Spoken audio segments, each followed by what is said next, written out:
Hello guys, দেখো আমার মামারে সবাই বেকার ছেলে বলে, কিন্তু মামা অরিজিনালি বেকার ছেলে না।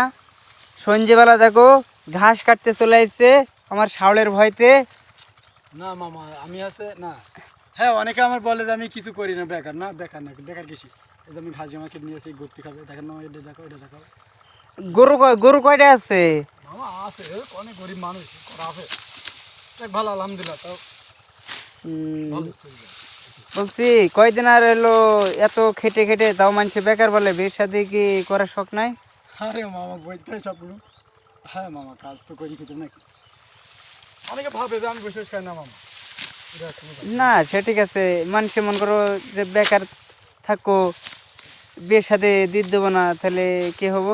আমি জানি তো তুমি কাজ করছো, কাজের মামা একটা তুমি ছেলে। এভাবে বলতে পারলে, এভাবে বলতে পারলে দেখো কেটে নিয়ে যাই নাকি। মামা এত পরিমাণ কাজের লোক, পাঞ্জাবি খুলতে ভুলে গেছে। আজ জুমা নেই, নামাজ পড়ে আসলাম, নামাজ পড়ে এসে খাচ্ছে।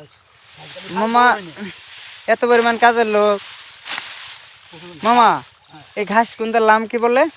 ওইগুলো আছে, আমরা পাতি ঘাস বলে থাকি, আবার কেউ বিদেশি ঘাস বলে, গেমাও বলে, বুঝলে।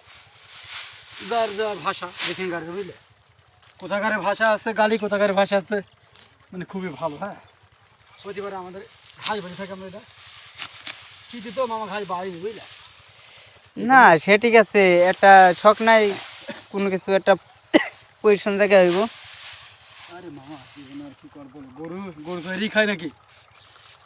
না কতদিন আর দেশে কামলা খাটবা? খাটি জীবনে, যতদিন আসে ততদিন কামলা খাটি, যাবে না।